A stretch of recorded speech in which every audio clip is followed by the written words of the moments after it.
नमस्कार दोस्तों, जिउतिया के उपलक्ष्य में आप सभी माताओं के लिए मैं लेकर आ गई हूँ एक बहुत सुंदर सा जिउतिया का भजन। आप सभी सुनिएगा और कमेंट सेक्शन में बताइएगा कि आपको यह गीत कैसा लगा। तो आइए सुनते हैं एक सुंदर सा भोजपुरी लोकगीत। अरे माई बेटा खातिर होला जिउतियाना,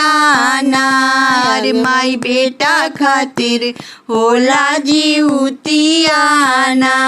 अरे माई बेटा खातिर होला जिउतियाना, अरे माई बेटा खातिर होला जिउतियाना, अरे माई कठिन हटे इहो परबियाना,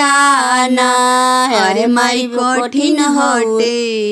इहो परबियाना, अरे माई बेटा खातिर होला जिउतियाना, अरे माई बेटा खातिर होला जिउतियाना, अरे माई बबुआ के लमहर उमिरियाला, अरे माई बबुआ के लमहर उमिरियाला, अरे माई यही खातिर होला जिउतियाना, अरे माई यही खातिर होला जिउतियाना,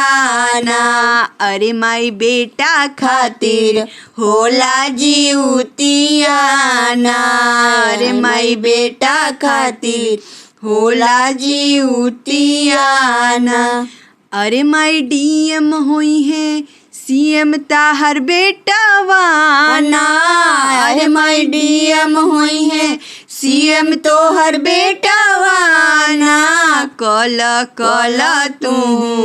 पावन जिउतियाना, कल कल तू पावन जिउतियाना, अरे माई बेटा खातिर होला जिउतियाना, अरे माई बेटा खातिर होला जिउतियाना।